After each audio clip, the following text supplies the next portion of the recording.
17 मई साल 1498 ईस्वी को वर्तमान केरल राज्य के कालीकट तट पर समुद्र के रास्ते कुछ नाविकों ने कदम रखा, जिसके बाद मानो हमारे देश भारत की तकदीर ही बदल गई और इसकी कहानी कुछ अलग ढंग से ही लिखी जाने लगी। दोस्तों, ये वो दिन था जब यूरोपियन समुद्री नाविक एवं खोजकर्ता वास्को डी गामा ने भारत की खोज की थी। अब बहुत से लोग सोच रहे होंगे कि भारत का इतिहास तो हजारों साल पुराना है। सदियों से यहाँ पर जनपद, मौर्य साम्राज्य, गुप्ता साम्राज्य और दिल्ली सल्तनत के आदि राजाओं ने यहाँ पर राज किया था। तो फिर कोई कैसे भारत की खोज 1498 ईस्वी में कर सकता है? तो दोस्तों, आपको बता दें, भारत में सदियों से जितने भी आक्रमणकारी जैसे सिकंदर, मंगोल आदि आते थे, तो वह हमेशा भारत को पश्चिमी एशिया से जोड़ने वाले मशहूर रास्ते खैबर दर्रा से होकर आते थे। लेकिन 17 मई 1498 को वास्को डी गामा ने समुद्र के रास्ते यूरोप से भारत के केरल राज्य के कालीकट तक पहुंचकर एक समुद्री रास्ता ढूंढ निकाला था, जिसे ही वास्तव में भारत की खोज माना जाता है। दोस्तों, आपको बता दें, उस समय भारत अपने कृषि उत्पादों के लिए बहुत ही ज्यादा मशहूर हुआ करता था। विशेषकर मसालों जैसे कि काली मिर्च, इलायची, दालचीनी आदि के लिए बहुत प्रसिद्ध था, जिस कारण उस समय भारत के साथ व्यापार करने के लिए यूरोप तथा अरब के देशों के बीच होड़ लगी रहती थी। लेकिन उस वक्त एशिया के प्रमुख देशों जैसे भारत, चीन, म्यांमार आदि के साथ व्यापार केवल स्थलीय मार्ग से ही होता था, जिसे सिर्फ मुस्लिम शासक एवं व्यापारी ही इस्तेमाल किया करते थे और मुस्लिम शासक उस मार्ग से यूरोपियों को व्यापार नहीं करने देते थे।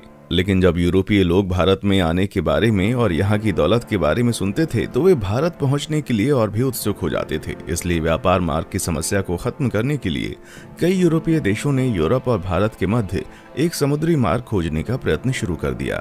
मगर कई सालों के प्रयासों के बाद भी कोई सफल नहीं हो सका, क्योंकि उस समय यूरोप में समुद्र को लेकर तरह तरह की अफवाहें उड़ती रहती थी।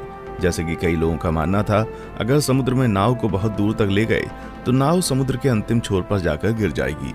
इसलिए कुछ नाविक समुद्र में बहुत लंबा सफर नहीं करते थे। लेकिन फिर 1960 के दशक में पुर्तगाल के शहर सीन्स में जन्मे वास्को डी गामा ने भारत का समुद्री मार्ग ढूंढकर यूरोप के सामने व्यापार का एक नया दौर शुरू कर दिया और हमेशा के लिए इतिहास के पन्नों में अपना नाम दर्ज करा लिया। कैसे शुरू हुआ था भारत को खोजने का सफर? दोस्तों, वास्को डी गामा का जन्म 1960 के दशक के आसपास ही पुर्तगाल के सिंस में हुआ था। उनके पिता एस्टेवा भी एक अच्छे नाविक एवं समुद्री खोजकर्ता थे। वास्को डी गामा का सारा बचपन अपने पिता के साथ एक नाविक और यात्रा के माहौल में बीता था।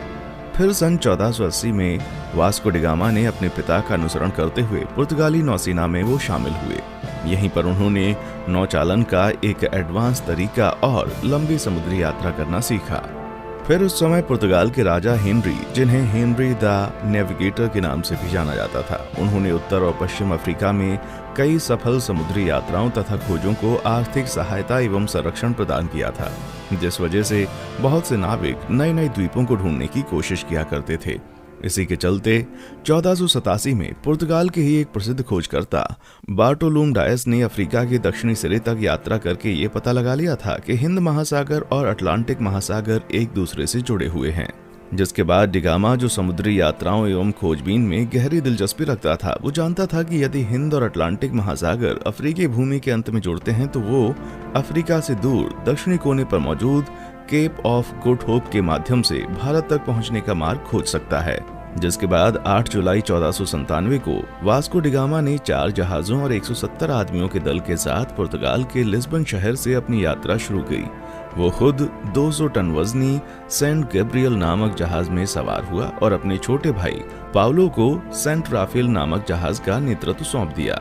फिर कुछ दिनों के बाद उनका जहाजी बेड़ा इस समय के मोरक्को देश के निकट स्थित कैनरी द्वीप से गुजरते हुए केप वर्दे द्वीप समूह पहुंचा और वहीं 3 अगस्त तक रुका रहा। आपको बता दें, वे लोग जहाज पर अपने साथ पत्थरों के स्तंभ लेकर आया करते थे, जिसे वे लोग अपने मार्ग को चिन्हित करने के लिए विभिन्न महत्वपूर्ण पड़ावों पर स्थापित कर दिया करते थे, जिससे कि उन्हें वापसी का रास्ता मालूम हो सके। वास्को डी गामा ने गिनी की खाड़ी की तेज समुद्री धाराओं से बचने के लिए अटलांटिक महासागर में एक लंबा चक्का लगाया और फिर केप ऑफ गुड होप के दौरे के लिए पूर्व की ओर एक मोड़ ले लिया। ये भारत की खोज में उनकी पहली प्रमुख सफलता थी। फिर 7 नवंबर को उनका बेड़ा आज के दक्षिण अफ्रीका में स्थित सेंट हेलेना बे में पहुंचा उस समय सेंट हेलेना बे का मौसम बहुत खराब था।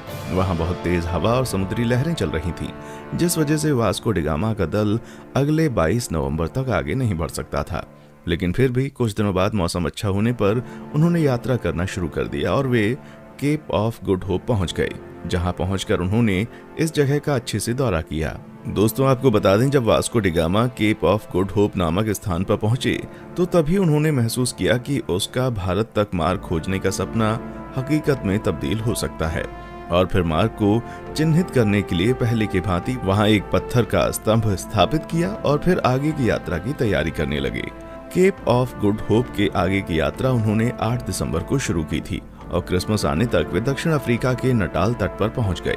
अलग अलग नदियों को भीतर और बाहर से पार करते हुए डी गामा का बेड़ा धीरे धीरे मोजाम्बिक की ओर पहुंचना शुरू हुआ। इस बीच वे लगभग 1 महीने तक कहीं पर रुके और जहाजों की मरम्मती का काम किया। फिर 2 मार्च 1498 को डी गामा का बेड़ा मोजाम्बिक द्वीप पर पहुंच गया।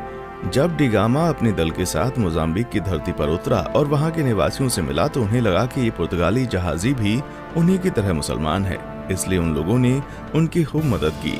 डी गामा का मोजाम्बिक में पड़ाव डालना काफी उपयोगी सिद्ध हुआ। वहां उसे समुद्र के किनारे बंदरगाह पर सोने, चांदी तथा मसालों से भरे हुए 4-5 जहाज दिखाई दिए। उसकी मुलाकात ऐसे स्थानीय लोगों से भी हुई जो कभी कभी भारतीय समुद्री तटों की यात्रा करते थे। इससे वास्को डी गामा को पूरा विश्वास हो गया कि वो उचित दिशा की ओर आगे बढ़ रहा था। उसे उस दिशा को समझने में भी मदद मिली जिधर अब उसे आगे बढ़ना था। फिर 7 अप्रैल 1498 को उनका बेड़ा मोम्बासा में प्रवेश कर गया तथा यात्रा के एक और महत्वपूर्ण ठहराव मोम्बासा के ही मालिंदी में लंगर डाल दिया। मालिंदी में डी गामा की मुलाकात कांजी मालम नामक एक ऐसे गुजराती नाविक से हुई जो भारत के दक्षिण पश्चिम तट के कालीकट जाने का मार्ग जानता था। उस गुजराती नाविक के महत्व को देखते हुए डी गामा ने उसे भी मार्गदर्शक के रूप में अपने बेड़े में ले लिया और फिर अगले 20 दिन तक लगातार हिंद महासागर में चलने के बाद डी गामा को धीरे धीरे भारत के घाट और पहाड़ दिखने लगे। फिर 17 मई 1498 को वो भारत के दक्षिण पश्चिम में स्थित कालीकट के बंदरगाह पर जा पहुंचा। कालीकट में स्थानीय राजनयिकों द्वारा वास्को डी गामा का काफी अच्छी तरह से स्वागत किया गया। वो यहाँ लगभग अगले 3 महीने तक रहा और भारत के बारे में बहुत सारी महत्वपूर्ण जानकारियां इकट्ठा करता रहा। दोस्तों, वास्को डी गामा के भारत आने और उसके कालीकट में उतरने के बाद भी कई ऐसी घटनाएं हुई जिसके बारे में अभी भी लोगों में सहमति नहीं हो पाई है, लेकिन हम अपने किसी और वीडियो में उसके भारतीयों के साथ किए गए जुल्म और अत्याचार पर अलग से वीडियो बनाएंगे। इस वीडियो में हम सिर्फ उसकी यात्रा पर वीडियो बना रहे हैं। दोस्तों, यहाँ 3 महीने रहने के बाद वास्को डी गामा 2 साल से अधिक समय की यात्रा करते हुए 18 सितंबर को पुनः लिस्बन लौट आया। इस दौरान उसने लगभग 38,600 किलोमीटर की यात्रा की थी। और दोस्तों, आपको बता दें कि इस लंबी साहसिक यात्रा में उसके कुल 170 साथी थे, जिसमें से 116 की यात्रा के दौरान मृत्यु हो गई थी। वास्को डी गामा की इस उपलब्धि से पुर्तगाल के राजा बहुत खुश हुए थे तथा उन्होंने उसे दूसरी बार फिर से 1502 में भारत की यात्रा पर भेजा था। इतिहासकारों का मानना है जब डी गामा विभिन्न प्रकार के भारतीय मसालों और रेशम के साथ अपने देश पुर्तगाल लौटा तो उसने केवल मसाला बेचकर ही यात्रा पर खर्च किए गए पैसों से 4 गुना ज्यादा पैसे कमा लिए थे। दोस्तों, फिर 1524 में वास्को डी गामा की मृत्यु कालीकट में ही तब हो गई जब वो अपनी तीसरी यात्रा पर भारत आया हुआ था और कई इतिहासकारों के मुताबिक उसकी मृत्यु का कारण मलेरिया था। दोस्तों, जब डी गामा ने यूरोप और भारत के बीच का समुद्री मार्ग खोज लिया था तब डी गामा का नाम पूरे यूरोप में बहुत मशहूर हो गया था और उसकी उस साहसिक यात्रा की चर्चा सभी यूरोपीय देशों में होने लगी थी तथा धीरे धीरे अन्य देशों ने भी उसी खोजे गए रास्ते से अपने अभियान भारत भेजने शुरू कर दिए थे, जिस वजह से पुर्तगालियों के बाद डच, डेनिश, ब्रिटिश और फ्रांसीसी भी भारत आना शुरू हो गए थे। उसके बाद आगे के दशक में भारत में जो भी हुआ वो हम अच्छे से जानते हैं कि कैसे भारत इन यूरोपीय देशों की कॉलोनी बन गया। दोस्तों, आज के लिए बस इतना ही। फिर मिलते हैं एक और वीडियो में। तब तक आप हमारे चैनल को लाइक, शेयर और सब्सक्राइब जरूर